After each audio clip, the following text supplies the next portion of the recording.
All right, welcome to another edition of the Sports Guys. This is our basketball edition. We have been so focused on football for so many months, and it's been just glorious. We've loved every minute of it, but it's time now to take a quick look mid-season at the NBA and college basketball, kind of see where we are. This is the time of year where there's only a couple games left in football. We're heading towards the Super Bowl and starting to think about where especially college basketball is, and March Madness is only about 2 months away. So how you doing, Robbie? I'm doing really well. It's Friday, heading into the weekend. That's great. All kinds of great sports. We're pivoting a little bit away from football and still keeping up with football, of course, but adding some more stuff in, and very, very excited to do that. So it's good to be talking about something else too. It is. It's good. It's good. We only have really 2 more football episodes for the year, and then we're on to basketball and everything else, baseball and college lacrosse, and we got a lot of great stuff coming.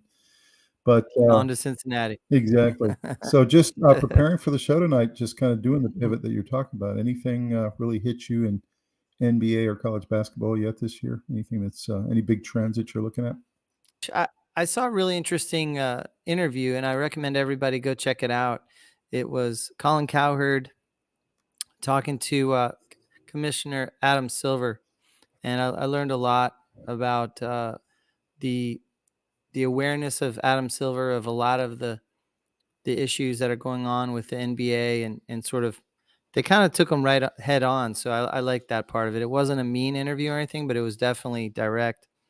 And I learned a lot about how Adam Silver sees things, and so that was a nice little insight into what what we're talking about in general and how You this said season's going. You said that Cowherd tried to address with him some of the serious problems that all of us fans of the NBA really see in the game right now, which is that they shoot too many threes. There's too much ISO one-on-one. The whole game is all around the big stars and not about team versus team and rivalries and things like that. The regular season means nothing to these guys. It's really just the playoffs is the only thing that means anything.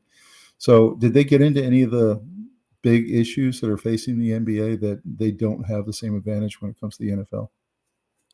I kind of feel like they watch the NFL real intently on keeping the product as exciting as possible. I think he's open to change a little more than I had thought, but he had some pretty good rebuttals on some of the arguments, and definitely was sort of interesting to hear the perspective of somebody who's in a seat of power where he could make changes and push for them. A lot of things are dictated by things out of his control and or pressures that are not directly affectable. So, for instance, negotiating things like um, load management. Well, the CBA agreement talks about that, and they tried to push hard to minimize the load management so that the family out there who's a middle income or lower middle income who goes to one game a year doesn't arrive and LeBron's sitting that night. He said there's no way to eliminate all of it, but we've tried to incentivize players to play every night. They've done a lot of studies, and they've been encouraging the players to play. Apparently, when players play more, they actually don't break down. They actually have healthier recoveries. A lot of the injuries happen when a player's been out or has had time off or is not consistently playing. In fact, they think they have studies that are starting to indicate that load management might actually lead to more injuries. So, what they're saying is they're encouraging everyone to play, especially some of the game, uh, and so load management was one of the topics that was interesting. I hadn't really ever heard his perspective on that. And there are a number of others, including there are a lot of pressures on them to have a certain number of games for the TV product. And so, you're kind of forced to have that number of games. I kind of felt like he would be open to have fewer games, but I think that they felt like that was, and just Cowherd, I will give him credit. He had some real interesting fixes for the NBA game. The first one he had was you can't shoot a three-pointer until the last 2 minutes of every quarter. But that was pretty Yeah. interesting because what that does essentially forces people to actually go for twos.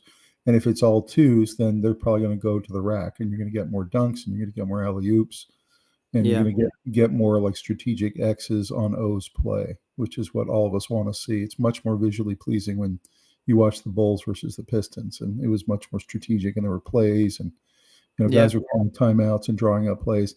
So that's part of the problem of the game is everyone just jacks up threes every possession, and it's all one-on-one ISO kind of stuff. Well, I've heard some interesting ideas on how you could get rid of threes as such a huge part of the game. You can make it a little bit secondary. There are all kinds of things that I've heard ideas floated that are interesting. You could have every home team pick a different 3-point line, kind of like in baseball. Every outfield wall is different. The distance is completely up to the home team. So some teams that aren't really good 3-point shooters might not even have a 3-point line. So court to court, it might be different. That would be adopting some of baseball's uniqueness. Then there's also other things like eliminating the corner three, because apparently these players feel like it might be too easy. So it would be taking the 3-point line over to the sidelines and not letting it go all the way into the corner. And that's what Um, Europe has. Europe has yeah, that yeah. situation. Mhm. And then also there's another one. There's an idea that looks at um, the mathematics of it. If you shoot a 3-pointer, you're getting 150% of a 2-pointer, obviously. So what they're talking about is if you make a 3-pointer worth 4 and a regular basket worth 3, you would actually negate a lot of the mathematical advantage of taking so many threes. You would encourage a little bit more. We'll call it twos that would be worth 3. Um, you'd be more inclined to drive the lane and stuff. So because that would be a lower percentage than 150%. Or you could So cap it where you can only take 23s a game, and teams would yeah, have there's to all decide if they want to shoot most of them the first half or the second half. Maybe they hold them back and shoot most of them the second half. So yeah, a there's all lot of kinds of different, ideas. It yeah. was interesting to hear Adam Silver was open to things, but he had some pretty good reasoning for why the way it is right now, and whether it was load management, whether it was the 3-point shooting, whether it was expansion or what have you. There, there's all kinds of factors that I was even unaware of going into it, international play and all kinds of things. So the way he looks at college as an important training ground for players. They formed the G League, and then they formed another league that helped people come straight out of high school into the pros and start getting paid at the high school level. And they shut that down because they felt like that was cheating college from what it was able to do. But he said that he got a lot of flack for pushing people just to go to college. He felt like some people aren't cut out for college, and it's sort of not discriminatory towards them, but closes doors that Well, they should be still have the open. G League, but they pushed it back a year. Essentially, you've got to go to college Yeah, for at least a year, or you've got to wait a year. So that's what happened to LaMelo Ball. LaMelo Ball yeah. ended up going and played 1 year in Australia. And he had a pretty good argument. He Mm. said, "Look, the G League is predominantly international players and players who came out of college. So most players are not dodging college to go to the G League. Statistically, that was the fear, but that's not happening. What's happening is people are going to college and then they're coming out. And if they're not quite ready to make the team, or they're sort of back and forth, kind of like Bronny or something, that's what the G League is for, is to finish developing you and maybe give you a shot if you didn't come out immediately into that range. So a lot of interesting discussions. I highly recommend everybody go out there and check out that interview. Yeah, it's interesting. And you said that his response to why are they down 58% in viewership on TV was that our attendance at games is up.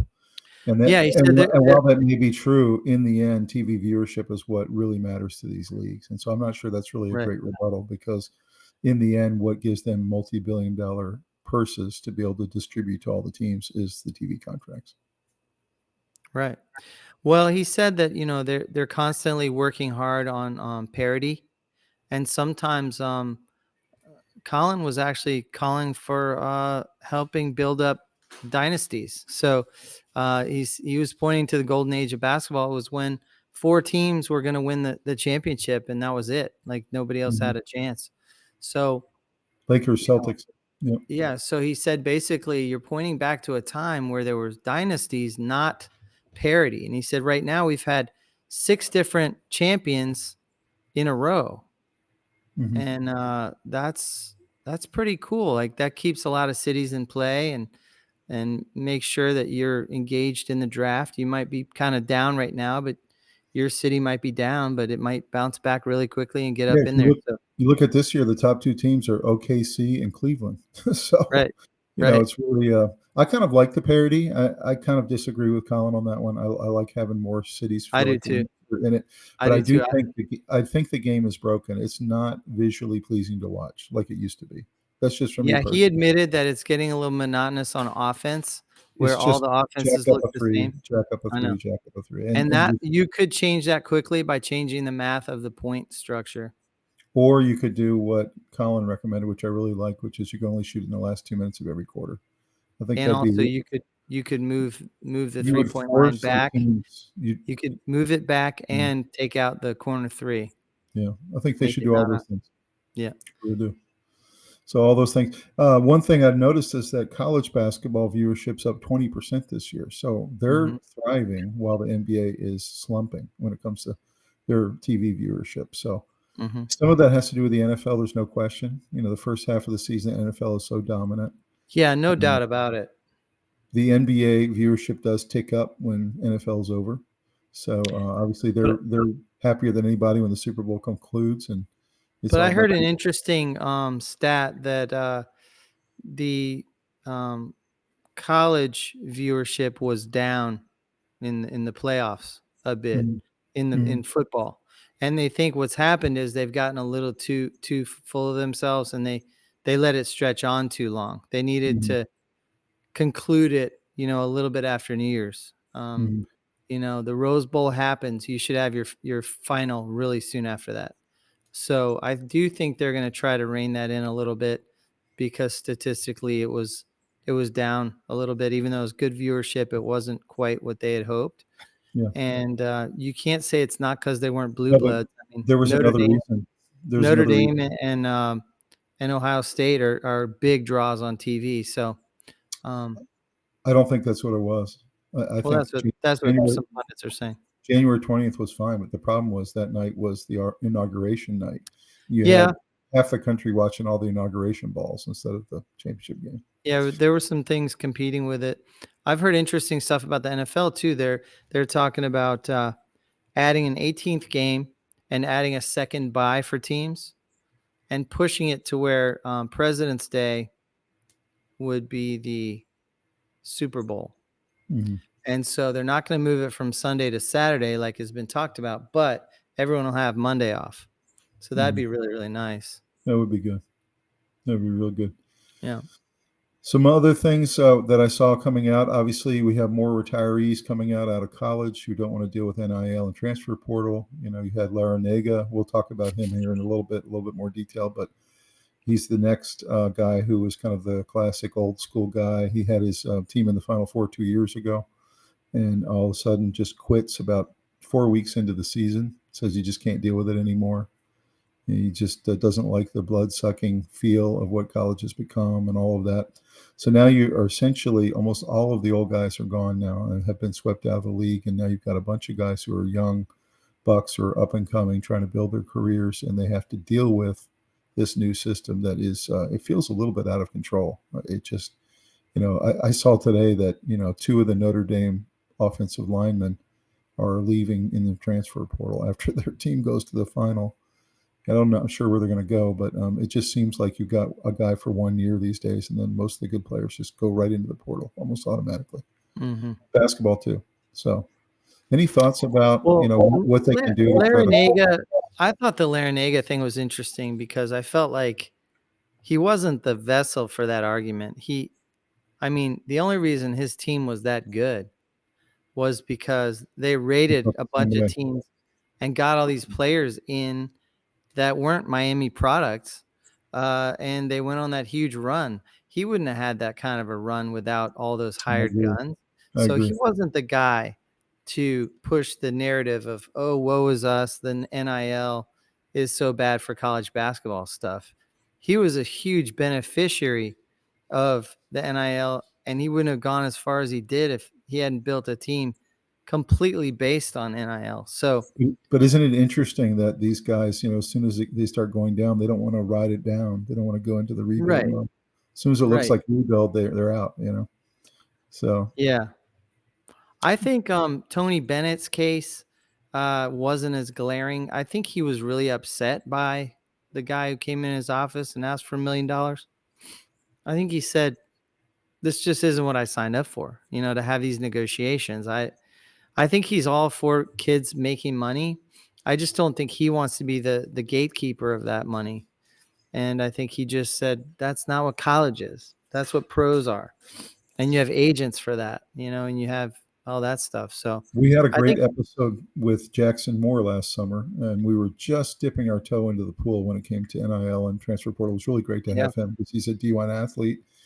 And we talked with him about, do we need to get to a point where we go to a salary cap? And I think it's becoming more and more evident we need that. And Or else, and for those people who hadn't seen that episode, Jackson was transferring from um, Kentucky. Kentucky to App State, and the reason he was transferring was more playing time.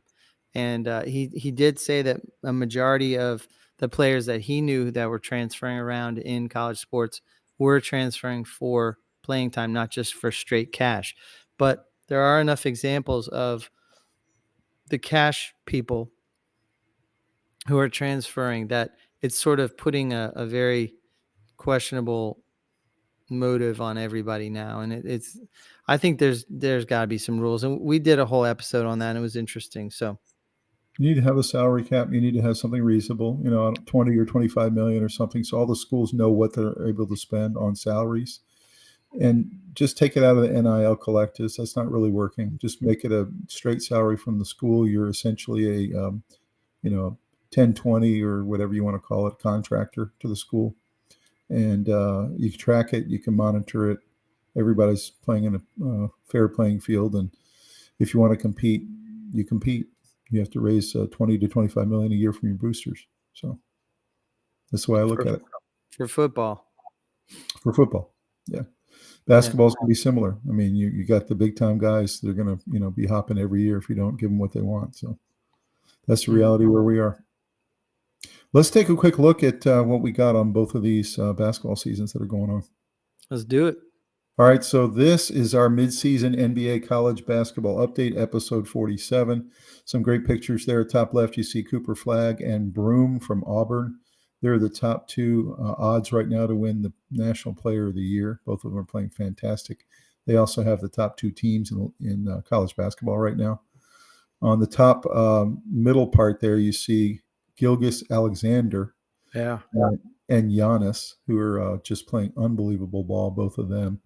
And then you have the most surprising player in the NBA this year from University of Virginia. He's a Cavalier again in Cleveland, and he's the sixth man of the year so far, and that's Mr. Ty Jerome.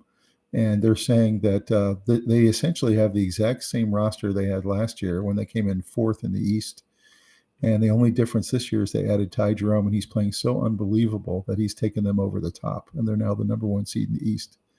They bring him off the bench, but he plays significant minutes, and he really has been incredible. 20 points a game and a bunch of other contributions. Any thoughts about how these leagues are doing this year and some of the early results?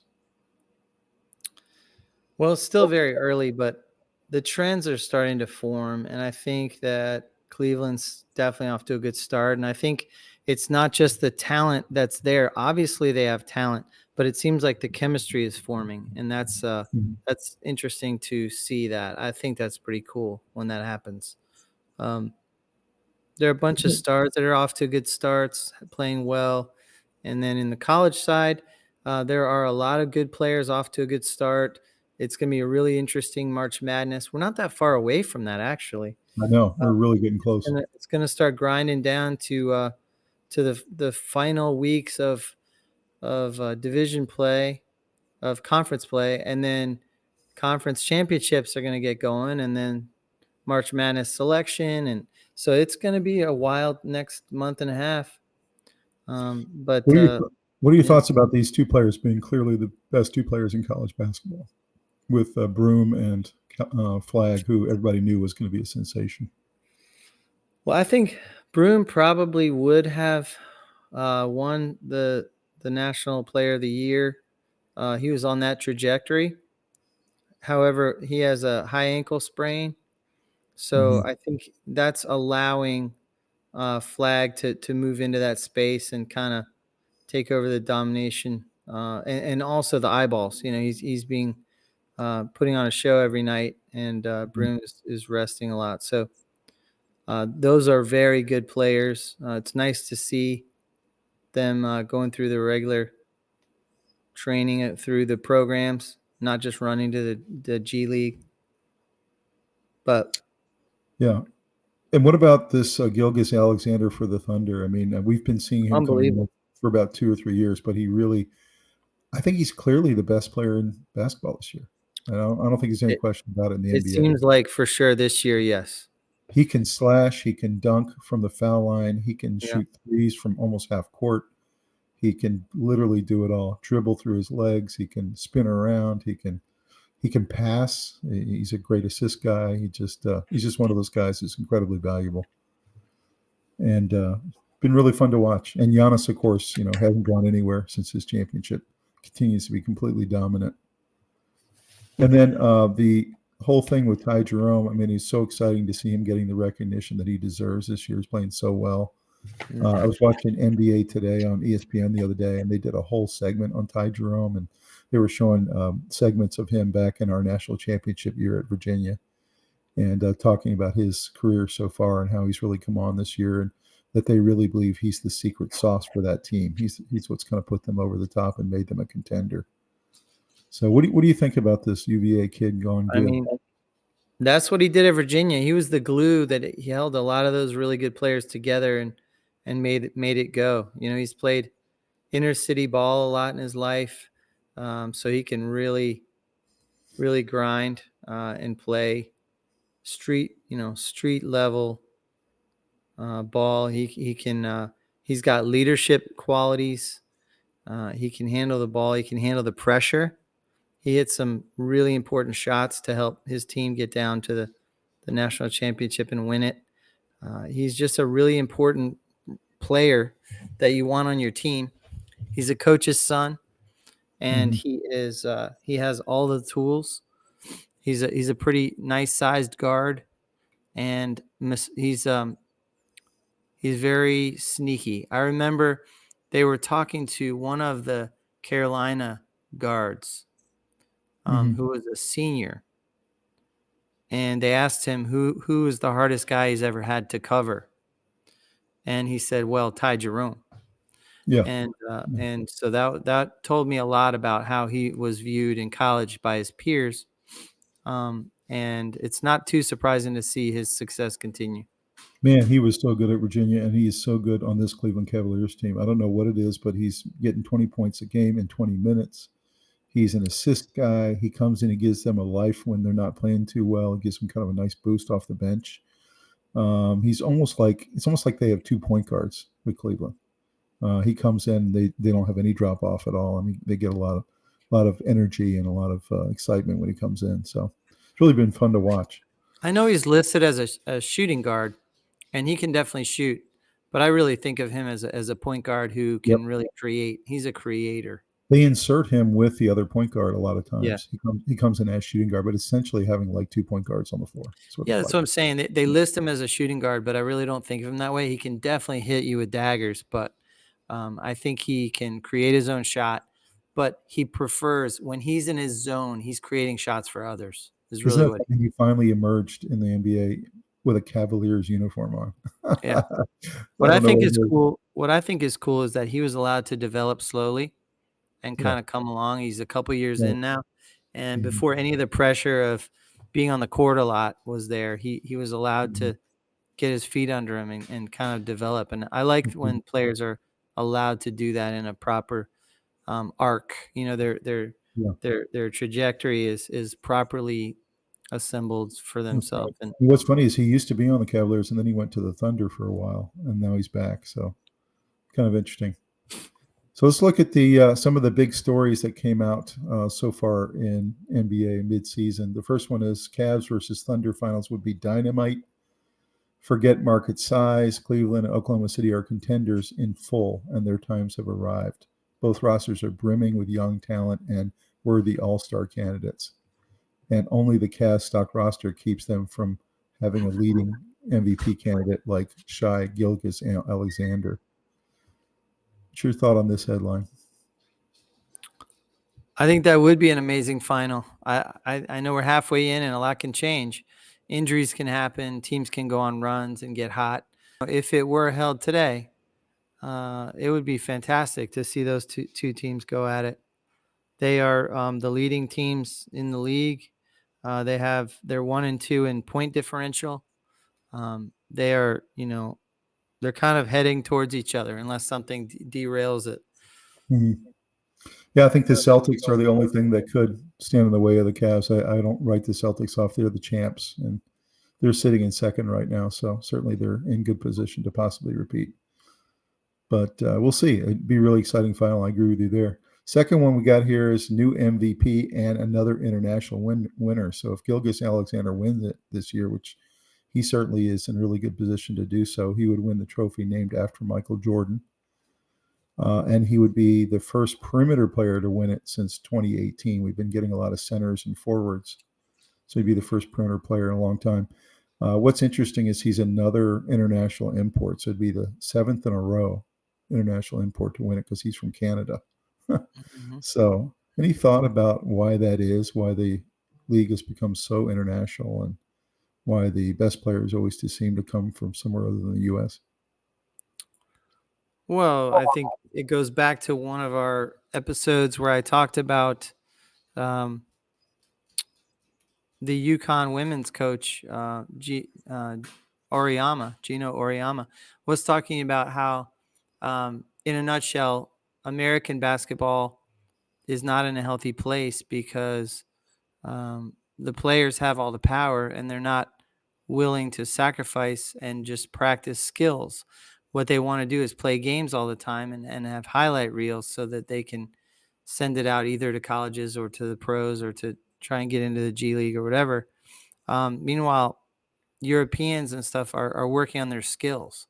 And that's why all Europeans can bring the ball up and down the court, no matter how tall they are, whether they're 6 foot or 7 foot, and that they're able to get a lot of the dribbling and passing skills. That's why a lot of these European big men are assist leaders and can play point guard and all this other crazy stuff. Is because the fundamentals are not as stressed by the coaches in the United States, and therefore they play a lot of basketball, but they're not doing a lot of skill work. I think there's a lot of truth to that. And also the way they practice is very different from us. We do a lot of just shooting around and hacking around and things like that. They really work on fundamentals. So there's Yeah, no question about that. and in addition to that, you mentioned practice. Apparently, overseas, they're usually going to practice 3 times a week and play once, and in the U.S., we'll practice once and have 3 games. Hmm. So in a weekend. So um, our emphasis is different, and therefore their players are more prepared because they have a full skill set and they've put in the work and they've put in the practice. Hmm. For And sure. it might be more fun to play a game, but it's not as helpful in developing your skills. That's true. Very true. So our next one is Embiid's windows could be closed. The last couple of seasons, he's basically played 50% of the games. He was the MVP 2 years ago, but he's missed 65% of the games so far this year. He's at career lows in every category. He's going to turn 31 in 2 months. And his team is out of the playoffs right now, and they were picked to be number 3. So they're Mm. really struggling, and he can't seem to stay on the court at all. Any thoughts about Embiid and has his window closed? He had that great run for a couple of years. It might be an oversimplification, but it is possible that we'll never see him quite reach the pinnacle of what he could have been. Um, it's hard to say.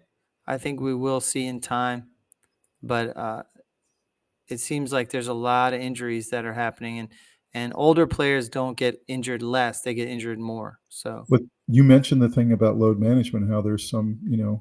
conflicting evidence about maybe it's hurting people. Well, they've been doing load management with him for 4 years now. This is the fourth Yeah. year in a row where they're playing him only 50% of the time. And of course, they want to win the championship, but this year they're not even gonna make the playoffs. So I don't know if load management's maybe hurting him instead of helping him. I don't know. Well, I don't know enough about load management, but I know Adam Silver does. They have lots of intense studies going. And what he says is it's conflicting, but they believe they've now ascertained that, generally speaking, load management causes more injuries. And I don't know what kind of research that is. It flies in the face of logic a little bit, but I do think that they had some scientific reasons for it. The muscles are strengthened by playing and exerting Right. themselves. Right. And when you take time off and then you jump back in and you try and play at the high level, sometimes maybe you're more prone to pull something. So um, I don't know. I'm sure that they're continuing those studies and they'll get more detail on what the studies are showing. But I Right. know that it's sad when a player who sort of maybe has their prime behind them is starting to break down But and even guys like Zion has never been able to really stay on the court right. the whole time, and a lot of these guys who are bigger framed and big bodied, they seem to break down a lot easier. Well, I think Um, Zion was carrying too much weight most of his NBA career. mhm. In college, he was just on the edge of becoming too heavy. And that's always Uh, been the question about Embiid is, has he been yeah. carrying too much weight his whole career? That kind of thing. Yes. Running up and down the floor every night in the NBA is a lot different than um, the college ranks where you have a game every 3 days. Mhm. It's a different wear and tear on your body. So are you upset if you're a 76ers fan, you take your kids to 2 games a year and he only plays 35% of the time? Yeah, You're you're pretty likely upset. you're likely to miss Embiid every time you go there Yeah. because he's only playing 35% and he's making 44 million a year. Yeah. I don't know. It's interesting. I don't wish him badly or anything. I wish him well. I just Yeah. Yeah. Yeah. it's sad to watch a guy that you thought had championship caliber, and it seems It'd like be it's nice if he could work his way through this and get back to form and have a nice long stretch of his tail end of his career in a healthy Mhm, place. But mhm. um, I don't think people are putting a lot of money on that. That's right. So next one is the Hawks are finally put some right pieces around Trae Young. They kinda let him float out there for a couple of years. They had DeAndre Hunter, but that was about it, and now all of a sudden they're starting to really put some good players around him with general manager Larry Fields that they just hired and coach Quinn Snyder, and they really seems to have found a formula that works that, surrounds Young. Any thoughts about, the Hawks, and can they make some noise? Yeah, I think they've been slowly adding pieces and they're finally starting to bear some fruit. Uh, I I I still think they don't quite have the right mix to do a big run, but um, I'm a big fan of DeAndre Hunter, so I'm very pleased when things are going well there for them. I wouldn't call myself really an Atlanta Hawks fan, but I think that they have potential to be good, and they're having a season. Like they're doing okay. They're just slowly building this thing, and hopefully it'll come together in a Building it positive back way. up, Where the building it sum back of the up. parts are better than Yeah. the 2021, than of each. course, they made the Eastern Conference Finals, and it was a complete shock because they were the 7 seed. They made it all the way to the Eastern Conference Finals, didn't make it past that, but it was really a shock for everybody, and ever since then, it's been Trae Young and DeAndre Hunter and nobody else, and so it's nice to see them kind of rebuilding back up to that level again. We'll have to see how they do. Be fun to watch. Last one is 40 is the new 30. So you've got James is 40, you got Durant at 36, Curry 36, Westbrook 36, Harden 35. And these are guys who've taken home 9 of the last 10 MVP trophies. So the question is 40 the new 30? I mean, is it? I didn't know Curry was that young. Like Yeah. I think of him as 40. But is it a situation where, in the NBA it looks like guys are able to play longer than they used to? Used to get to. I think so. I think there's a ton more threes, so that's less physical. They're not taking the beating that they used to when you'd have to face the bad boys who would throw you into the front row, first row. So you're running up and down the floor. That takes a toll on your knees. But for the most part, if your knees can hold up, you can hold up. And you're taking long range threes. And the defense is highly skilled, but not as intense My and take, physical. my take on it is the answer is yes to this question, but only for like the top 10 players in the league. I don't think it's the case for like a middling type player. I think they would be escorted out of a team if they're 32, 33 and they're just okay. So the top players can play almost as long as they want because they're the stars. Tom Brady could have played as long as he wanted to. Aaron Rodgers could probably play as long as he wants to, that kind of thing. So that's my thought, is that the stars can kind of play as long as they want, but I don't think this 40 is the new 30 would apply to the regular NBA player. I don't know. It's just my thought. I think with load management and shooting as many threes as they are, longer careers are possible for more than just the top stars, in my opinion. Although I will say Al Horford last year for the Celtics won his Yeah. first ring and he was 38. So Yeah. I don't know. I mean, it's happening a little bit more than it used to for sure. Yeah. All right, next one is the Heat culture isn't bulletproof. And of course, they've always been a culture organization. They have a great coach, they have a great organization, a great GM, and they've always prided themselves on being different. Well, this year, this has completely blown up in their face with the whole Jimmy Butler situation, who has been forcing them on a nightly basis to decide if they're going to play him or not play him. He talks about his inability to find joy while he's making $48 million this year. They can't find joy. And he has a $52 million option for next season. He'll be 37. He's done everything he can to sabotage and sandbag and do everything he can to get traded. And they just haven't traded him. And so it's kind of embarrassing. There's nights where he goes out there and clearly not only is he not into it, but he's like shooting, falling away, shooting sideways. He's not playing any defense. He's a really good player, but it's just kind of embarrassing. What's your thought about this whole situation? It's very unfortunate that it's come to this. He's a very good player. I think he's been hurting himself through his actions. I don't know any locker room that's in their right mind that would want to invite that into itself, because he might start out fine, but he's going to cannibalize your locker room too. So I don't think of him as a problem player overall, but he's acting like one right now. What if you think you're one player away from a championship and you could get him for 1 year? Would that be something, or is this situation so embarrassing that I'm just not bringing people like that into my building. I don't think you ever know where it ends. I think he's really hurt himself. Mm-hmm.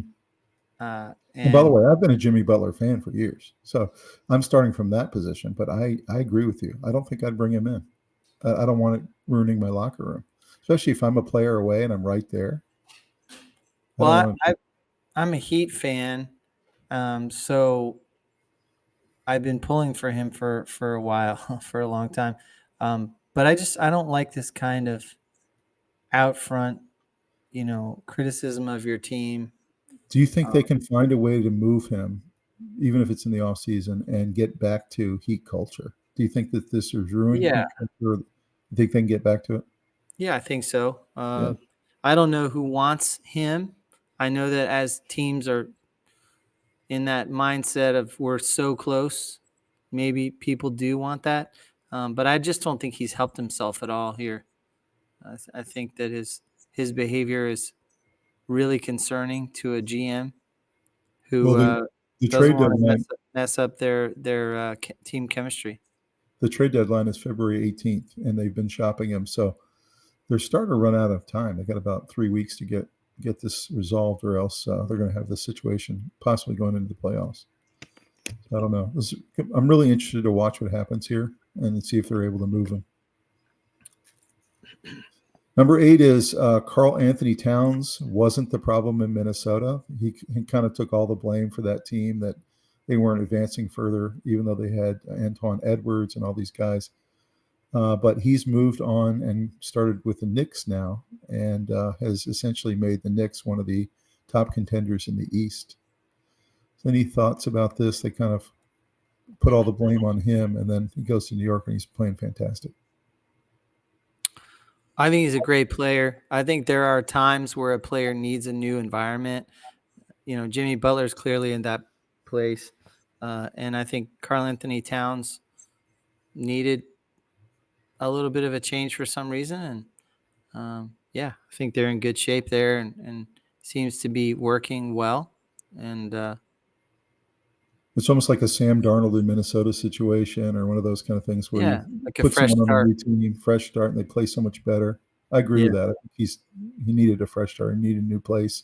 What's interesting is everyone thought that when Minnesota got a couple picks for him and drafted some people that they were going to be better. They've actually kind of tanked this year. Timberwolves are one of the top 3 teams. If you look back at our NBA preseason episode, Robbie, we had Timberwolves as one of the real contenders in the West. And right now they're at risk about not making the playoffs. So clearly he wasn't the problem in Minnesota. Matter of fact, he was kind of carrying them in a lot of ways. So, they haven't seemed right to me since late last year. Yeah, because last year it was them and OKC and the Nuggets, and now all of a sudden Timberwolves have fallen off the table. Mm-hmm. I don't know what's happened there. It's interesting. I don't know. Next one is Warriors should be buyers. They had started 12-3, and that was looking like fool's gold now. Looking like fool's gold now because now 7-17 in the last 24. They're essentially 500. They're 21st in offensive rating and efficiency. They're 21st in offensive efficiency and 24th in true shooting percentage, and last in free throws. And with 4 titles, we're not worried about Curry's legacy at this point. Now we're worried about, are the Warriors going to be a contending or even viable team going forward? Right now, they'd be out of the playoffs. So what are your thoughts about Golden State? I know they moved some key players from last year. They don't seem to be able to get their footing right now. I think some of those players were quietly leaders, and I think their team is going through a little rebuild. Whether they can weather the storm and move forward into a better situation in the near future remains to be seen. But I don't think it's surprising that as I think they looked at the big 3, right? You have Green and you have Curry and you had Klay Thompson. Those were the big 3, and they won 4 rings together. Yeah. And you were going to move one of them, and they decided to move Klay Thompson. I'm not sure why, but he goes to the Mavericks, and they just haven't looked like the same team. So not sure where they're going to go. It feels like to me they need to do a rebuild, but I know Curry doesn't want to do that. So they're kind of in that weird purgatory area where they might sneak in as the 9 or 10 seed, but they're not going anywhere. Yeah, but they'll get destroyed. Right. To be last in free throws is pretty surprising for a Warriors team. Yeah, you can't. Those are charity stripes, So when they say they should be buyers, essentially they're saying, they need players to try to make the playoffs. So I don't know. I kind of disagree with this one. I think maybe they should be sellers. They have some other pieces that are still pretty good. They can load up on picks to try to get more kind of future talent. Yeah. So they're so marginal right now. I'm not sure buyers would really help them very much. So I'm going to be watching the Warriors real closely. Last one here is Jerome. We just mentioned him. Has been sensational over the Cavaliers' first couple games. And you see on that telecast I talked about, he's now being projected as the 6th man of the year for the Cavaliers. He's averaging, now it was 13.7, now it's 19 points a game. So he's really escalated himself. Any thoughts about Jerome and kind of this sensational season he's having? I mean, just what we covered. He's a fantastic leader, player, and it's nice to see the success. Not surprising that he just quietly working hard and getting better and contributing. And He's it's not interesting. the moment's not too big for him. Interesting. You talked about how he doesn't play like a shooting guard; that he's more like an assist guy, and he is. He's like an assist guy from the shooting guard position. Yeah, So it's kind of interesting to watch. but he's a good scorer too. So Exactly. Yeah. the thing I'm I gonna remember about him in college, and I knew he'd be okay in the pros, he could make his own shot. for sure. There's no doubt about it. I'm going to be And he really. never turned the ball over. He was a good decision maker. I'm going to be a huge Cavaliers fan the rest of the year because of Ty Jerome, and I'm really excited to see what they can do. My Hornets, of course, are not going anywhere, so it'll be fun to watch. So He's let's the take a look at the. coach's son, and Yeah, I think it really shows up on the court, how he sees the floor so well.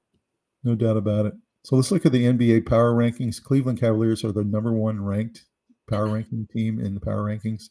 OKC Thunder 2, Celtics 3. The Houston Rockets, who are literally the bottom of the league for about 5 straight years, have gotten themselves into a really nice position in the West.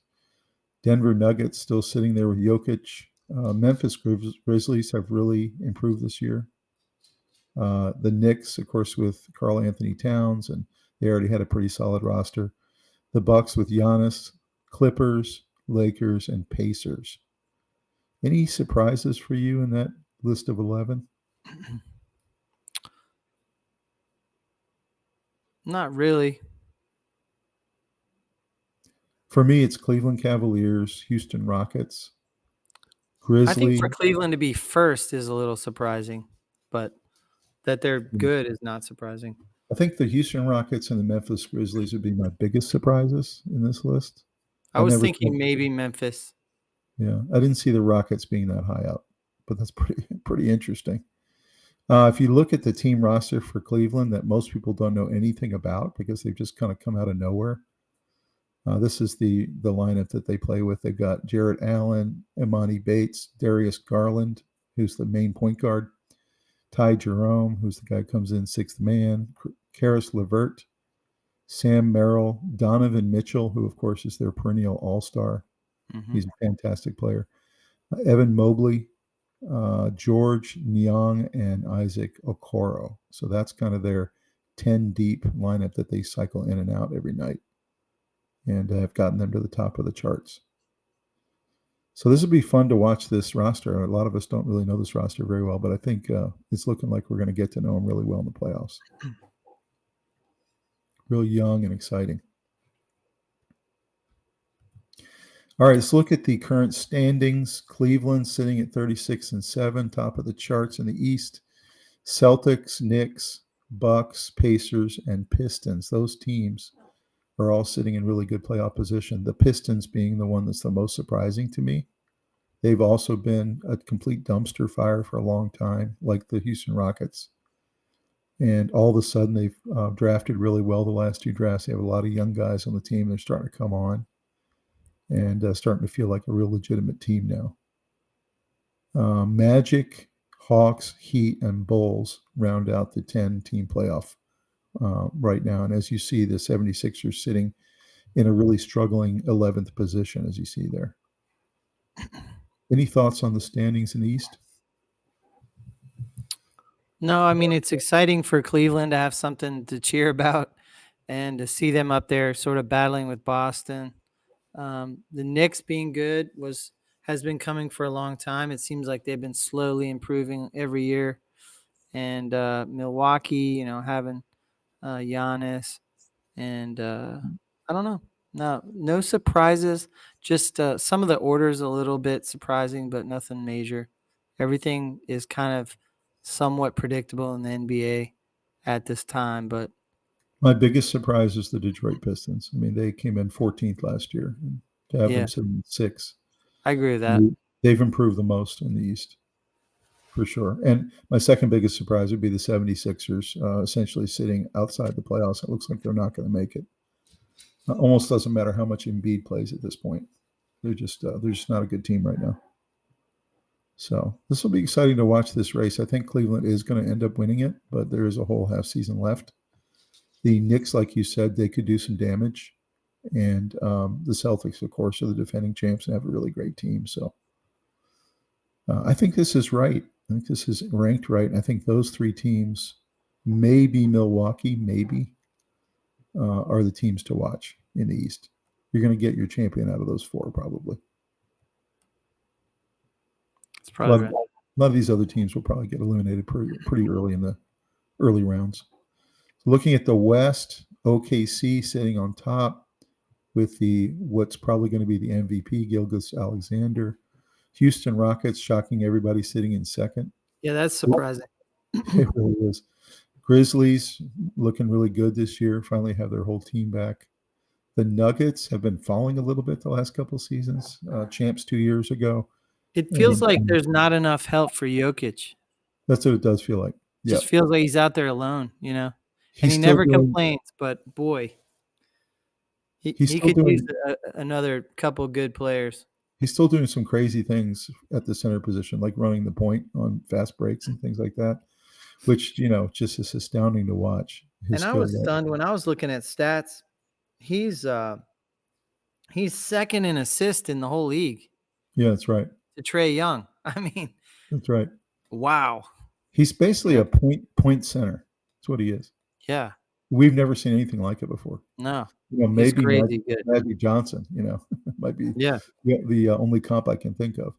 The Lakers in fifth kind of surprised me. They had been really slipping the last couple of years. And I think they're a little better. Yeah. Had a little bit of a solid season.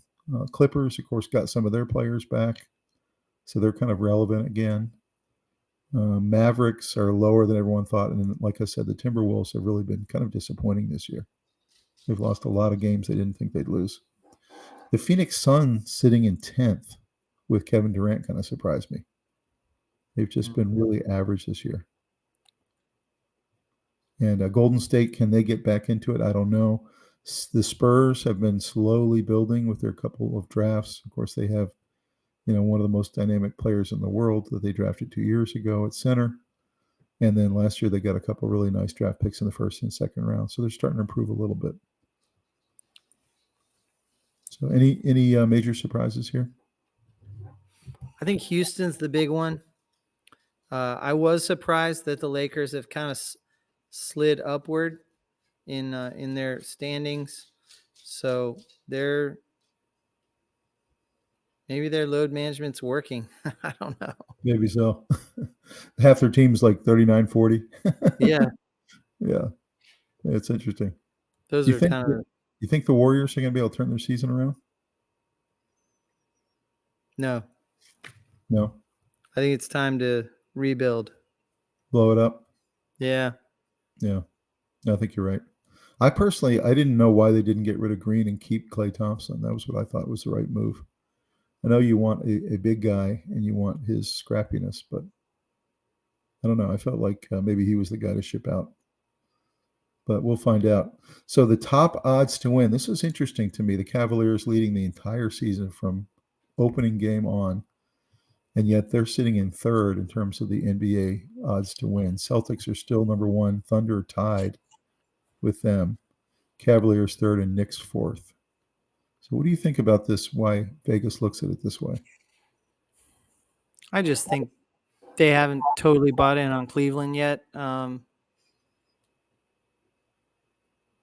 Is it experience? The Celtics have the experience, so they're sort of that's an appreciable quality to have with Tatum.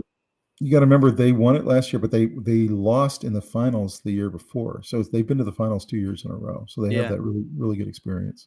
Yeah, it's a good pedigree, and they have some just great players. They have a tough. They're experienced. They're weathered. So I think And I think everyone thinks the Thunder have the best player in the NBA right now, and so that's probably why they're in second. Yeah. With Alexander. Yeah. So I don't know. Maybe this will fuel the Cavaliers. They're like, hey, what else do we need to do? We have the best record in the NBA, and yet you don't respect us. I don't know. We'll see. I mean, watching that throughout the year. I don't think they care that much. They just want to keep it rolling, Right. So the top-ranked guy on the offensive side of the ball is Gilgeous-Alexander, followed by Giannis, Jokic, LaMelo Ball, my Hornet guy. Of course, he has absolutely no team around him, but he's having a really good season.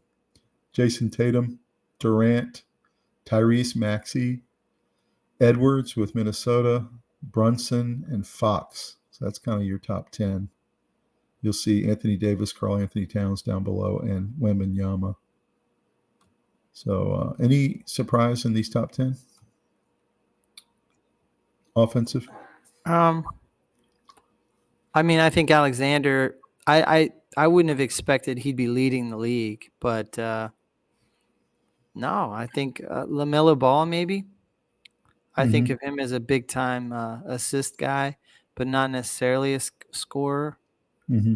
Higher than Tatum, I wouldn't have guessed that. I think he almost has to because they have nobody else. Yeah, I think exactly. if he was on a decent Forced team, he to. probably would not be up here. But just there's so little help on Charlotte that, and this is speaking from a Hornets fan. I know how little help he has, and I think that forces his numbers up a little bit. I think so too. Yeah, Jalen Brunson still in the top 10. Real solid player. Now he has some help with Towns. They finally kind of paired somebody with him. I would think Anthony Edwards would be a little higher. I don't know. Yeah. Last year, he seemed to be one of the top 2 or 3 players. He just kind of took off last year, and then he kind of came down to earth in the final game. And I'm not sure they've really seen him return to that dominating form. Kevin Durant, at 37 years old, still sitting in the top 5. I mean, it's pretty remarkable. Pretty impressive, yeah. Talk about his incredible career. He just doesn't matter who he plays for; he's always relevant. So, I'm going to be watching this throughout the year, see how these top 10 guys do. Let's look at the defensive stats. Sabonis with Sacramento, Karl Anthony Towns, Jokic, Zubac with the Clippers, Giannis, Anthony Davis, Walker Kessler. That's kind of interesting that he's doing so well. Wembanyama, Pulte, and Sengun with Houston. Those are your top 10 there. Any surprises there? Walker Kessler. Yeah, I would say that's the biggest one for me too. No, the rest makes sense. I would have thought Giannis would be a little higher. He's so dominant. But I guess top 5 is pretty darn good. Yeah. But there's been years where Giannis clearly led the rebounding battle in the NBA. So he's right there. Still doing really well. Anthony Davis still really solid as well. This is impressive for Anthony Davis because he has a lot of load management. And so for him to be in up some of these stat categories when he's not playing every night is pretty impressive. I think he's been healthier this year from what I've been hearing. A little bit. Yeah, he's definitely played a little bit more for sure. And by the way, that's why the Lakers are doing better. That's true. Partially. So looking at the midseason NCAA basketball stories, Auburn's Player of the Year, Broom, suffers significant ankle sprain. Still been looking for how long he's going to be out. They don't exactly know. And when he does come back, is he going to be limited? Is he going to play fewer minutes? Are they going to do some load management with him? What's your thought about that? Really unfortunate because he was having such an incredible year. It's just one of those sad things, but honestly, you just got to let it play out. Get him healthy so you can cook in March Madness. Yeah, they're in really good position. Don't worry about Player of the Year. Like, just at this point, everyone knows who you are. You're going to be a lottery pick for sure. Yeah. Yeah, I agree with you. I think that they should rest him. They should treat him. Do all the different treatments you need to do to get that ankle right. Yeah. Don't try to rush him back. So we'll see. They're doing amazing without him. So I know. They're playing really well. They're 17-1. They're 6-1 against top 25 opponents. It'll be interesting to see if that helps them actually in the tournament when he does come back. That having those guys get all those minutes. Experience-wise, yes. And then chemistry-wise, you're hoping that you can gel it back together. And you probably can because he's played with the team. So, yeah. Probably will help him. Yeah, we'll see. The next one is Duke's Cooper Flagg scores ACC freshman record, 42 points versus Notre Dame, and he's just been killing it night after night. He's just a totally dynamic player. Everyone thought he was going to be, in some cases, better. Any thoughts about Cooper Flag in the freshman year he's having? He's going to get probably player of the year. As a freshman. Reason is he's leading his team in points, rebounds, assists, steals, and blocks. Right. I mean, Yeah. I've never heard of anything like that. I know. I mean, I literally have never heard that before. Blocks? Is there any question he's going to be the number one pick? No, I think he has the most potential. I mean, when you have LeBron talking about him a year ago, that he was going to be unbelievable. Yeah. All these guys talking about him like that. I think he's going to be the number one pick. There's very few players that can live up to as much hype as he's been getting, and he's actually better than the hype. Right. Absolutely right. He's been really fun to watch, the couple games I've seen him play this year. Yeah. So next one is men's March Madness odds. Duke remains the lone favorite. They're actually the top favorite right now in Vegas to win the whole thing. What are your thoughts about that? And do you think that's realistic? Can they get their way all the way through it? I don't think there's a favorite in March Madness with 64 teams. It's so crazy. That's how I feel. I feel like, can they win it? Yes. Will they win it? You just have no idea. It's the hardest. I think being a number one seed helps you to get through your first game, and that's about it. Yeah. Yeah. I mean, we know how hard it is to win it. Yeah. And, they could face a really tough team in the second round or the third round. Yeah. You just don't know. But I do understand. Every year they have underseeded teams. So teams that are way better than their, 12 seed or 14 seed or whatever. And they just had a couple of weird stretches where they had injuries and they lost a bunch of games. Sometimes there's some really bad seeded teams, poorly seeded teams that are much better than their ranking. And they're a nightmare to play against when you run into them in round 2 or 3, because you're supposed to keep going on, and they're this low ranked team, but they're an awesome team, and it's scary to play them. That's right. We'll see how they do. So there's 7 teams that could win the Big Ten this year. It's really, I've never seen anything like that before. You have 7 teams at the top of the Big Ten that could all win it. And we literally at this point don't know who's going to win it. So that's how balanced that conference is. So any thoughts about the Big Ten as a basketball conference and how healthy it is right now? Yeah, I mean it's in a good way. They don't have necessarily a lot of teams at the very top, but they have a lot of teams in the top 25. So they're going to be real tough to play against in the tournament. Yeah, and just this concept of the fact that you can't pick which of these 7 teams are going to win it. It's just, I've never seen anything like that before, where it's just a total scramble. And it makes it really exciting, by the way, if you're a Big Ten basketball fan. Every single game matters now in the regular season. If you want to try to get that title. So I'm really excited about this for the Big Ten. I'm excited to see how they do going forward, who's going to actually win the division. Jim Larinaga, we mentioned this earlier, stepping down at Miami. Bill Courtney to take over. That was his assistant coach.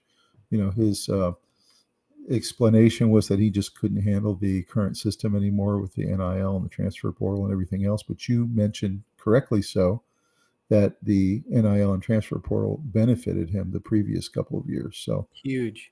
What are your thoughts about this? You think he was just tired? I mean, it seems like we talked about Bennett's timing was not good for the Cavaliers. Terrible. It seemed to be even worse. Like Larinai's was worse, and you're 10 games into the season to it. Yeah. I don't want to read too much into it. I don't know his whole situation. He might have personal reasons, but the argument that it's NIL is very weak. That's what he said. I hope he has another one that he just didn't say, because that's not sufficient for somebody who benefited as greatly as he did from the Well, NIL. then he shouldn't have said it. If he didn't really believe the transfer portal NIL, he shouldn't have said it, because he said it in the step down press conference. He's like, I'm just sick of this system. Yeah, I mean, I don't agree with that way of looking at it if you're him. But so wait, you're sick of the system that helped you for a couple of years? I don't know. Yeah. It's interesting. Are we going to have any of the old school coaches left? I mean, they're essentially, you got a couple of them leaving every year. and they're kind of becoming Not dinosaurs. much, because I think it takes energy. It takes energy, creativity, a lot like what a new coach brings in Mhm. to completely change systems. You're not just changing a few players over. You're changing systems to something completely different. And I think the older school coaches don't want to make such a change. Mhm. Yeah. You know, we talked about how interesting it is in college sports now, where you're not just recruiting 24 hours a day, 365 days a year, you know, external players and high school players, but you're now recruiting your own players to stay. And in some ways, that's Right. almost harder because as soon as seasons are over, everyone's jumping in the portal automatically just Right. to see what they can get, you know, because they're looking for offers. So I don't know. Everybody got mad at Ohio State for spending what they did on their team, but they did a really good job of. Everyone thinks they brought in all these hired guns with that money. What they did was they spent it on the players that they had developed, and they really kept their team home, kept And them they very strategically got a from. couple of players to put them over the top. So yeah, Yeah, most they of the got a guys running are back moving. and a quarterback, Hmm. and you know, basically, people's perception was not the reality. The reality was they took the NIL money and turned around and paid their players to stay, Hmm. and they developed those players. So those are hometown players. I'm Hmm. okay with all that.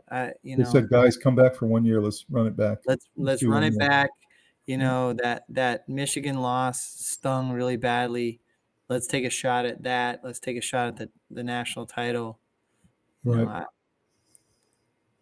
It'll I be interesting to see how this goes because I think it's just going to get more and more. I think these kind of coaches, if they want to step down, it's probably smart to do so because this yeah, system's not going. It's not going back.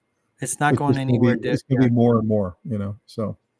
and it's going to take creative mind, creative recruiter, and people who can sort of swallow their pride. You know, the nights of the days of Bobby Knight are over. The tough love guys, Yeah, that's not happening. players aren't going to put up with it. That's right. So, you know, those guys need to go on and retire. You can't rule with an iron fist and still have a team sitting there. It's a whole new world. It's It a whole new really world. is. You have to be charismatic, and you have to be um, pleasant and uplifting, and you have to be a good leader like that, or you're going to lose your team every year. So next headline is don't look for a wave of ACC teams in the top 25. We only have two teams in. We have the number 1 team, Duke, and the number 25 team, Louisville. So any thoughts about the demise of the ACC? Is it forever? Is it just temporary? You know, what's happened to this basketball conference where we used to have 6 or 7 in there in the top 25? What's going on with the ACC? I think recruiting is down. I think the competition is winning, whether it's G League, whether it's some of the schools that have NIL money. I think ACC is behind in fundraising, NIL, that kind of stuff. And the Um, TV deal absolutely kills them, both in football and basketball. Their TV deal and is the not. TV deal is a huge reason why they don't have the resources to compete in NIL. So, um, you know, I don't know. I think the ACC is going through a dark period, and I hope that it can bounce out of it. The schools offer a very good education, usually very pleasant universities that are highly sought after. Mhm. Most of them are good, you know, public school universities that a lot of people would want to go to these schools. For sure. But I'm hoping for the ACC too. I know they have a new commissioner the last couple of years. He's still trying to get his feet. They're desperately trying to get ESPN to renegotiate their deal, both with ESPN and with the ACC network, because the only way they're going to compete, clearly they're being left behind right now. And I'm not even sure they're third. I think they might be fourth behind the Big 12. So they've got to find a way to compete, or else they're going to continue to get left behind. So I'm hoping, just like you are, that they find a way out of this. So next one is don't look for Connecticut near the top of the polls. They won 2 straight national championships. They have a fantastic program. Of course, Dan Hurley And yet this year, they just don't look like the same team. They're really struggling. They've lost a lot of games that they wouldn't have lost last year. People have kind of figured them out a little bit. They lost some talent, of course.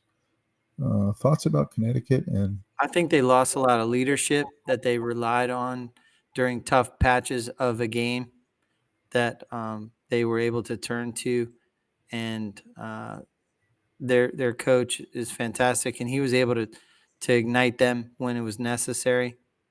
The leadership pieces that are missing this year. It might be an oversimplification, but I think that that's what's going on. That And by the way, he last year he did what Ohio State did this year in football. He last year talked these guys who had won natties to come back for one more year and run it back yeah, again. He that's was right. able to convince them, but you can't do that forever. Eventually, they're going to go to the NBA. And so this year they're semi rebuilding. They're obviously still top 25, but don't look anywhere near like the most dominant team in basketball like they did the year before. Mm-hmm. So not quite rebuilding, but restructuring. Let's put it that way. So we'll see how they do in the playoffs. Don't look for North Carolina in the polls. This is a huge shock for everybody that this perennial team that's always in the top 25 every year is not this year and doesn't deserve to be. They've lost a lot of games they normally wouldn't lose. So what are your thoughts about the Tar Heels? Uh, I've been hearing a lot about them on the radio. Sports radio locally is talking about them a lot and how they're not gelling really as a team. And a lot of the sports radio people are not blaming the coach; they're blaming the players, and that they don't think they have the right guys to put this all together. They think that the program will be in better shape. They want to flood some money in there. They want to take NIL more seriously and get that. They're one of the top brands. They're actually the number one college brand, and they want to make sure that they're uh, living up to that standard of excellence in athletics. And the only way to do Mm-hmm. that really is to be a leader in the NIL collective. Mm-hmm, for sure. Yeah, my feeling is that they're a little bit on the downswing with this group. Obviously, they had a couple of guys who stayed longer than they normally would have. They had one guy stay 5 years, another stay 6 years. They do have one of the premier point guards in college basketball this year. He's going to be a lottery pick next year.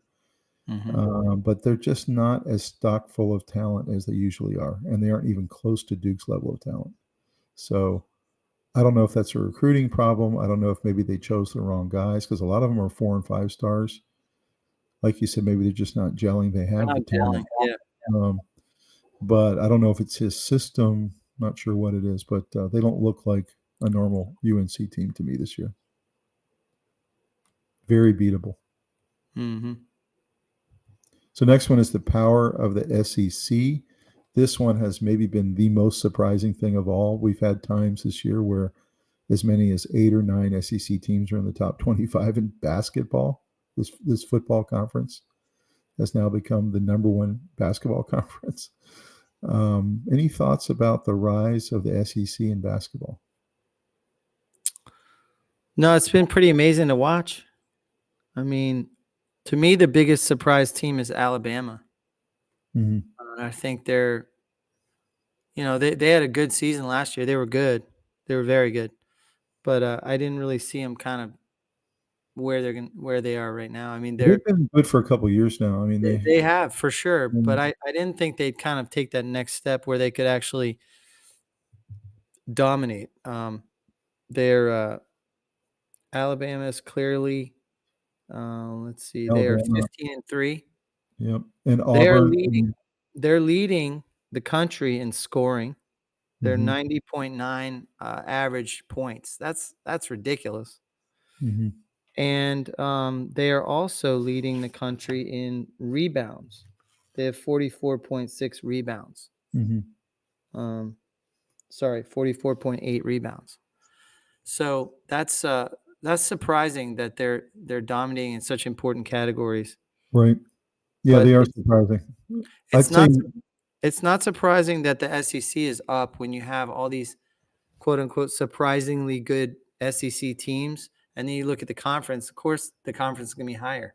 But you got Florida, Kentucky, Tennessee is Alabama, really good. Auburn is number 1, Yeah, Tennessee's up there.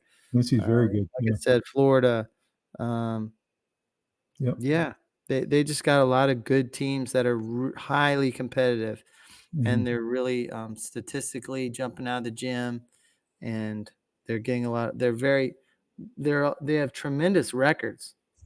I mean, Texas A&M's in 13th place at 14-4. I know. Mississippi State's in 14th at 15-3. I know. It's incredible. It's so good and so deep this year. They are Yeah, basically what the ACC used to be in basketball. that's right. That's what That's they right. are, and, Missouri's in 22nd, and they're 15-3. it has to be NIL and transfer portal, doesn't it? I mean, that's the only I thing that makes think sense, I and think recruiting. so. I've heard a lot of criticisms that the SEC is behind in NIL money, and I don't believe that. In football, they are. In In football, they football, definitely they probably still are, but yeah, I don't think that's gonna last for much longer. but in I think they're basketball about to go head to head with the Big Ten, mhm, and I think that it seems like they're ahead in basketball right now. they're In definitely ahead in basketball. There's no Yeah, doubt. so Yeah, they're gonna be fine. they're really deep. Yeah. So last one here is look for the stat line of Villanova's Eric Dixon, who's leading the country in almost every stat. This Mhm. kid, they're having a very disappointing season, even though they're a great program and always are a great program. But this kid is just incredible. He's been the He most is. surprising player this year. He's looked at as the kind of the third best player behind Broom and Cooper Flagg, but in a lot of ways, he's leading them in a lot of categories. So Yeah. he might be the most surprising player in the league this year. Any other Yeah, thoughts? phenomenal. 24.9 points per game. Yeah, yeah. And That's what's incredible. what's interesting, a lot of times they lose games 64-63, and Yeah, he has like half their points. right. So he does everything he can. He just has kind of a disappointing team around him this year. That's right. All right, let's look at the AP top 25. You have Auburn sitting on top. Auburn and Duke have been switching places almost every week. Auburn, Duke. You have Luke's Ohio. You have Luke's Iowa State team at 15-2. Really hoping for Luke that they can do some damage this year. You mentioned Alabama and Florida and Tennessee. How crazy is that? 4, 5, 6. Yeah, So you've got 4 of the top 6 teams are from the SEC. You got Houston, who's perennially really good. Michigan State, really great program. Kentucky, Marquette, Purdue, Kansas, Texas A&M, Mississippi State, Oregon, Ole Miss, Illinois, Wisconsin, UConn sitting there at 19, like we talked about. St. John's is starting to rise a little bit now that they went and got a real coach. mhm. Michigan, Missouri, West Virginia, Memphis, and then our ACC Louisville sitting in 25. So any thing that jumps out at you here on the top 25? Um, not really. I Ole think Miss, you know, uh, yeah, yeah, Ole Ole Miss Miss surprises me. and Mississippi State both there in kind of the middle of the pack. I I think think the thing Illinois is on the rise. I think that surprised me the most is SEC is so dominant. It has so many teams in the top 10, and then the fact that the SEC and Big Ten essentially have almost all of the top 25 locked up. Yeah. That's I will incredible to I me. will say I find it a little surprising that UConn is 19th and kind of floundering a little bit. They'll make the tournament, but they're not in that league of domination Mhm. level because Hurley's a really good recruiter and he's built an Mhm. amazing program and it should be a magnet for talent. Mhm. And I think it seems like he's struggling to get talent to go there, and I'm not sure why. 2 of the teams that are interesting, Purdue and Kansas were both preseason top 5, and they both slipped to 11 and 12 now. Still really good teams, still gonna make the tournament, could make some noise, but, I found it interesting that both of them have fallen back a little bit from Mhm. preseason expectations. By the way, replaced by SEC teams. So, Yeah, um, and of course, then, Luke's team, Iowa State, has really maintained the entire season. They've got a great season. they're real solid. They got a nice sort of big 3. Mhm. They have Curtis Jones, Keyshawn Gilbert at guards, and they're scoring consistently. in the 20s, and then Joshua Jefferson at forward is a nice big. So they got a big three. You know, they're playing Right. really, really well. Another surprise for 15 me and was, 2. yeah, I cannot wait to see if Iowa State can do some damage, maybe get to the Final Four or something like that. Another surprise for me was Kentucky. The Calipari exit. Everyone was thinking they would fall off the table and maybe fall into the deep 25, 24 range. Mm-hmm. And their demise was definitely overstated. They're sitting there in the top Yeah. 10. They're solid again this year. So looks like that program's going to survive his exit and can still thrive. So we'll watch this very closely this year, guys. Top 25. Let's look at the ACC. Duke, Louisville, Clemson sitting at 8-1. Thought that was kind of interesting. Wake Forest is 7-1. Then Stanford, North Carolina, SMU, Florida State. That's kind of rounds out your top 8 there. Any thoughts when you look at this overall schedule here? I think it's surprising how low Notre Dame is, and then Virginia is struggling. Virginia sitting at 2-6. How about NC State? What's going on with them? Sitting at 2-5. Yeah, I mean, they just had some really bad losses, some close losses. Again, I'm a little impressed with SMU. You know, Yeah, they're sort of at the top in the ACC and everything now. Like, I you know, know. They come they into just the arrived and NCAA. they're already, setting up Yeah, shop as a leader. So right. good for them. Some of these other teams are doing pretty well. I mean, you got Stanford sitting in 5th. That's pretty Clemson, surprising. Clemson in third. That's pretty impressive. Cal's won a couple ACC games now. You know, Yeah. it's a very competitive conference. I mean, I know we only have 2 teams in the top 25, but you look at this race, it's going to be very Yeah. interesting to watch. I think that's part of it is everyone's beating each other, so nobody's records are that impressive. By the And way, Clemson's 11-1 at home, and they're sitting in 27th right now. So I have to think they're going to pop up into the top 25 at yeah, some I point. think so. They're headed that way. Yeah, They're really tough at Little John. yeah, yeah. This will be interesting. I think it's clear that it's a Duke Louisville kind of sprint to the finish, but Duke will likely win this division. I Yeah, have to think. I would think so. You might see somebody win the ACC tournament like NC State did last year and kind of sneak in, but Maybe. who do you think is going to make the tournament? I think those top 4 maybe, and that's it. I think there'll be 4. I don't know if it'll be those 4, You but I think do think Carolina, Louisville and Duke are going to go. And then you might have the Tar Heels sneak back up there. Clemson will go? SMU might make a push. Yeah, Clemson might hang on and stay up there. yeah. Wake Forest just beat Carolina. I saw that. Pretty signature win there. Yeah, for sure. So, I don't know. I wouldn't be surprised if there's a different 4 that go, but I don't see them getting more than 4, just the way the conference is right now, that's which probably is right. really, really unfortunate. That means all these teams like Stanford and SMU and all these teams will likely go to the NIT. Florida Mhm. State. Yep. Big Ten, we got Michigan State on top. Of course, they have a fantastic coach and a great program, followed by Michigan, Purdue. What's interesting, you see there, Purdue is below Michigan, but they're ranked higher in the top 25. Oregon, the new entrant, is 5-3 in the Big Ten. That really surprised me. They're not really a basketball school, that is. Wisconsin, real good basketball school. Maryland, Illinois is having a good year. Indiana, UCLA. Anything surprise you here?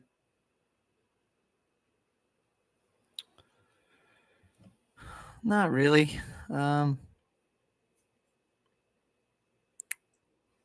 Maryland's pretty good this year. Mm-hmm. Illinois, a lot of people talk about Illinois. They were kind of a preseason sexy pick for Big Ten to Yeah. maybe make some noise. Actually, Michigan is pretty far down. I They're have to think, they're 21st. So the fact yeah, that they're in second right. says that the Big Ten's not very good. It's not as strong as the SEC, that's for sure. No, There's no doubt about that. I do think Purdue will keep creeping up. I think they'll get into the top 10 eventually and keep creeping up. probably. You'll have Michigan State, you'll have Michigan, you'll have Purdue. Looks like Oregon might make the tournament. Wisconsin will probably make it. Hmm. They'll have 5 or 6 get in Yeah. from the Big Ten, something like that. Some of these teams that are a little bit lower, like Iowa, is kind of in trouble. Ohio State's kind of in trouble. Don't know if they can quite get there. We'll see. Hmm. Penn State, they thought might be a tournament team this year. They're actually struggling a little bit. It's a very competitive conference as well, as you can see. Yeah. It's tough every night. Big 12, Houston sitting on top as they have been for really the last couple, 3-4 years or so. Houston's a really good basketball conference team. Hmm. Iowa State, of course, we mentioned them earlier, having a really special year. Arizona, Kansas, the perennial, really great program. Texas Tech, West Virginia, Baylor, and then kind of everybody else. Surprising to see BYU so low. They've been having a pretty good couple years. What do you think about this conference? Do you think they're going to get, what, 3 or 4 in maybe? Yeah, probably 4. Okay. So it's going to get real competitive there between Kansas and Texas Tech. I wouldn't Try to be stay. surprised if those two go. Probably, I wouldn't be surprised if it was Houston, Iowa State, Kansas, Texas Tech. What do you think about Kansas being 12 and Arizona's above them and they're not even ranked? Kind of an interesting situation. It's just how it's sitting right now. Mm-hmm. This will be really interesting. I noticed that they give the really good coaches who are famous coaches some credo, like here, West Yeah. Virginia sitting at 23 Yeah. because of their coach, even though they're only 4-3. That's right. Yeah. So coaching, I think they really look at it as big in basketball. Yeah, it's an advantage. This is really Houston, Iowa State, and Arizona. That's the conference, if you really look at the power. So, and Kansas. SEC, Auburn, Alabama, Missouri, Florida, Texas A&M, Tennessee, Ole Miss, Kentucky, Mississippi State. I mean, that's an incredible, like top 9 teams. So, any surprises here? You mentioned Ole Miss. Yeah, Ole Miss is a little surprising, but not really. Florida's awesome. They have they're second in the country in points from the paint. They have they have 39.4 points in the paint on average. So I found it. they go inside, which is good. That travels. That you're not relying on being hot from 3. I mean, what a Uh, fantastic top 10 this conference has. My yeah, goodness. yeah. I mean, I'm, Tennessee. I'm sitting there looking at Vanderbilt sitting at 3-3, and they're above Georgia, they're above Texas, Oklahoma, LSU, Arkansas, and South Carolina sitting at 0-6. Alabama has 3 top 10 wins. How can the South Carolina men be that bad, and their women are always number 1 in the country every year? Uh, Yeah. Do you feel like the national champ's going to come from this conference? Hard to say. Feels that way right now. Yeah. Auburn or Alabama, something like that. Duke's going to have to go through a gauntlet of SEC teams to get Yeah, there. really athletic teams. It's going to be tough. Yeah. It's an exciting conference to watch. Last conference is the Big East. They got St. John's, Marquette, Creighton, UConn, and Villanova. Those are kind of your top 5. And those are the perennial tournament teams that get in every year and always have some damage that they can do. So anything surprising here? No, those are kind of really important teams in the history of the tournament. A lot of these teams really have good pedigree, have a lot of history. You think about Obviously, how well this conference has done the last 10 years yeah. with Villanova and UConn winning it kind of alternating years every year. I can think of You know, years when Seton Hall and DePaul and Providence, they all had important tournament Georgetown. matchups. Yep. Georgetown, Xavier, Mhm. But I'd say the only surprise is that UConn isn't dominating. That's the only one that What was Surprise. interesting is St. John's was last in the Big East for like 10 straight years, and they hired Rick Pitino last year, who's got a lot of experience, and he comes in, he starts recruiting, and he starts doing the NIL thing, and all of a sudden they're sitting at 8-1, Yeah. 13-0 at home. They probably haven't been like that since Louis Carnesecca. And they by the way, they opened the checkbook pretty big for Pitino. They were tired of being bad. Yeah. And just brought him in, and now, of course, they're top of the conference. Yeah. They'll probably get 4 or 5 teams in. Those are all really solid I think tournaments. so. The Big East is good in basketball. I mean, they always just have this. They're good tournament teams, all of them. Like, that's right. If you could, you'd really put in a lot more than 4. True. We'll see what happens there. Looking at the offensive stat leaders, we already mentioned Eric Dixon, his Villanova team, even though they're 5th in the conference. He's the top offensive player in the country right now. What I found really interesting with this is you got following him Memphis and Nassau and Jacksonville State and FDU and all these really small schools. So my theory to you is that a lot of these guys end up leading in different stats because that's all they've got on their teams. That's all you have on that team, yeah. What do you think? No, I thought of it in the morning, actually, went over some stuff. I realized there was a couple of teams in there that I had to look up what the acronym was. Right. I was Monmouth. like, what does that stand for? Yeah. Yeah. So they definitely are standalone players that are surrounded by good little role players that are probably.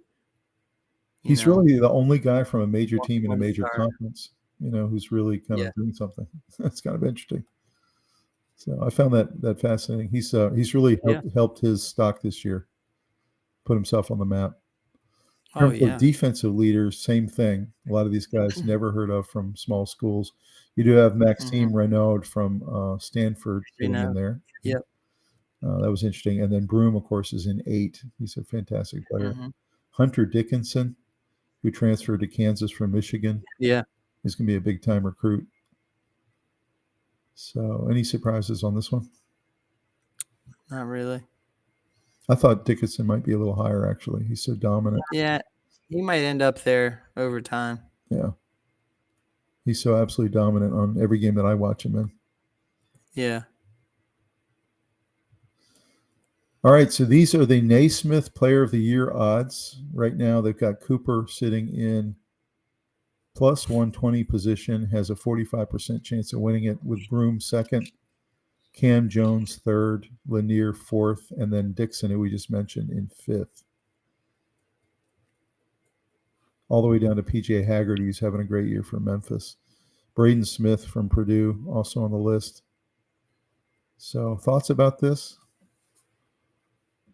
Is it pretty clear? I think clear Cooper Flag is the favorite and should be. Broom's dealing with some injuries. That's going to hurt his chances. And there's a couple other good guys on there, but nobody is doing the kind of damage Cooper Flag is. So it's a 2-man race, you think? Yeah. And it's really kind of 1-man race unless Cooper Flag starts to struggle with some injuries or something too. Right. Well, we'll see. I think Cooper's going to end up winning it, and he'll be one of the first freshmen ever to win it. It's only been done twice before, and I think he'll be a one and done. And of course, he already advertised himself as a one and done, so that's not surprising. Mm-hmm. And I think Broom will also go to the NBA, so you'll have those two likely to be the 1 and 2 picks in the lottery. So the top odds to win the tournament, we just mentioned Duke is sitting on top with Auburn second for the national championship.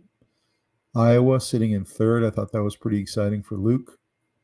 Houston fourth, Alabama fifth. And I found that really interesting. You talked about Alabama as one of the most surprising teams this year. They're just so good on offense. You still have UConn sitting in 8th, so there's a possibility there.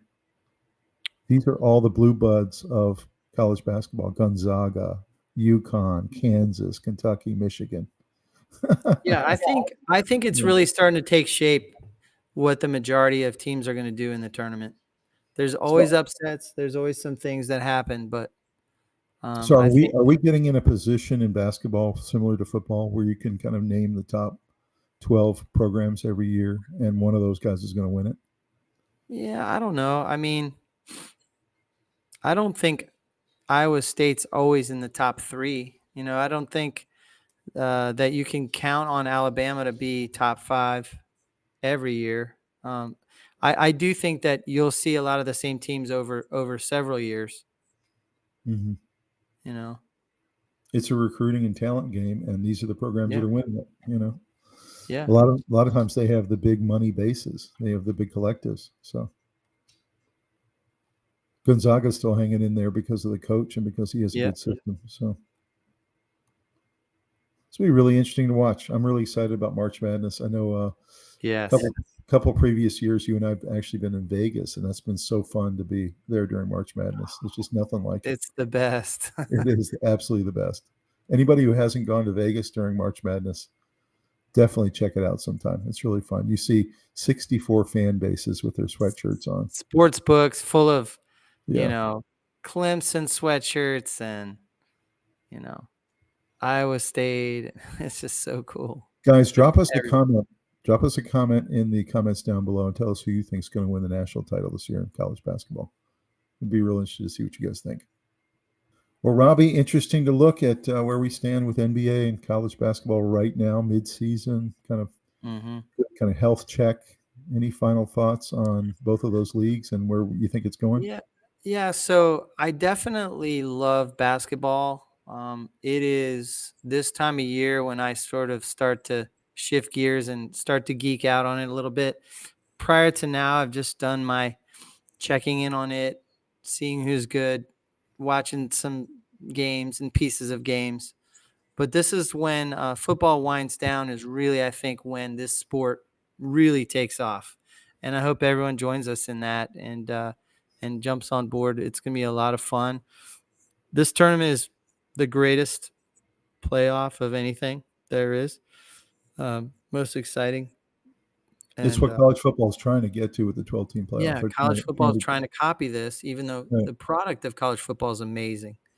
The playoff part of it is trying to emulate this, and so we're sort of gearing ourselves up to get to that spot. And so here we go. This is the launch of the sort of the second. We're cresting over the first half of the season when a lot of coaches are finding out what they have on their bench and what kind of leadership they have, and everyone has a bad loss now that you need to have players only meetings about and stuff like that.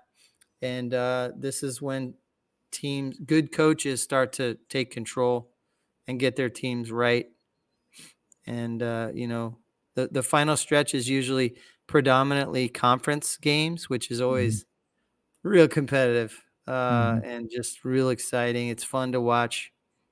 Whatever conference you follow out there, you'll have a more of an eye on your team and how teams around them are doing, and rivalry games are going to happen more. So it's a lot of Mhm. fun. I'm really excited about this. Things I'm the most excited about are the Cleveland Cavaliers. I'm going to follow them all the way the rest of the season. I'm super pumped for them. The Hornets aren't going Yep. anywhere, so I'm a Cleveland Cavaliers and Ty Jerome fan the rest of the year. I Yep. kind of feel like they're sitting in first, but they feel like an underdog. It's kind of weird. It's like everyone's just assuming the Celtics are going to win again. Yeah. So I really would like to see that upset, see that happen. So that's the thing I'm looking forward to most on the NBA side. On the college side, I want to see how well the ACC can do the rest of the year, if they can get 4 or 5 teams in. That's what I'd like to Yeah. see. And then I want to see if the SEC is as dominant as it appears. Those are kind of Yeah. the big things. You know what's gonna be fun for me to watch is Auburn and Alabama don't like each other. And it's gonna be fun to see them battling at the top of that division to see, there'll be some intense games probably. Whether it's in the tournament or whether it's, I didn't look to see, they'll probably play again, but um their battle against each other to try and seed as high as they can going into the tournament is gonna be fun. It's true. My last thing I'm excited about is Luke's Iowa State team. They're real fun to root for. We obviously are rooting for them also in football, but I'm hoping Luke and his team do some damage, at least get to the Final Four, do something really big in the tournament. So Yeah, and the we've fun part too is we're staring at teams that are down the rung a little and they're going to make some noise. The last year's NC State team, who's it going to be this year? We don't know yet. That where it all comes together. You have some really good players. You knew that already, but you didn't know they were going to gel like they do, and they make this big run, and somebody's going to be good that was unexpected. So that's going to be the fun part when we look back on this episode, is realizing that way down there was this team that maybe we gave them a little mention, but maybe we didn't give them much. But somebody made a run. Yeah. Yeah, this is the second half of the season. This is when you turn it on and you find some players that you didn't know you had that are really making a difference. So it's gonna be a lot of fun. Let's go. Maybe you see like a Wake Forest or somebody just surprising people. Yeah, get somebody like that. You never know. Yeah, we'll see. Last year we had a lot of fun, guys, doing the bracket episode when we actually filled out our brackets during March Madness, and I'm going to have a lot of fun doing that this year too. We always enjoy it and kind of picking our guys all the way to the final. So, yep. Well, guys, thank you so much for joining tonight. Please like the video and subscribe to this channel. And we have a lot of great content coming your way. Drop us a comment on who your favorite team is, NBA and college basketball. And be looking for our episodes that are coming up. We got a lot of good stuff coming your way. Enjoy the NFL playoff games this weekend. And we will see you guys next time on the Sports Guys. Thank you for joining us, and we will talk to you soon. And let's go on this March Madness journey starting now. Let's go. Can't wait. We'll see you guys next time.